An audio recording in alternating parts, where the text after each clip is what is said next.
বেঁচে যে আছি এটাই আশ্চর্য ব্যাপার। সকালে দাঁত মাজার জন্য টুথপেস্ট নিলাম, এর মধ্যে নাকি ক্যান্সারের উপাদান। নাস্তায় একটু পরোটা খেলাম, সেটাও আবার ভেজাল তেলে ভাজা। সুন্দর দেখে একটা কলা খেলাম, তাও আবার কার্বাইড দিয়ে পাকানো।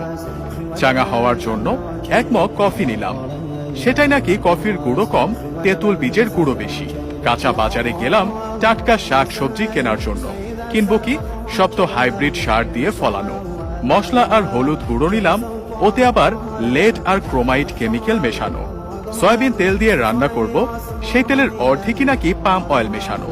মাছ মুরগি খাবো, কিন্তু সেগুলোকে ভেজাল পোল্ট্রি ফিড খাইয়ে বড় করা হয়। গরমের দিনে একটু তরমুজ খেতে মন চাইলো, সেটা নাকি পটাশিয়াম পারম্যাঙ্গানেট দিয়ে লাল করা। বাচ্চাকে আমলিচু খাওয়াবেন, ওগুলোও তো আবার ফরমালিন দেয়া।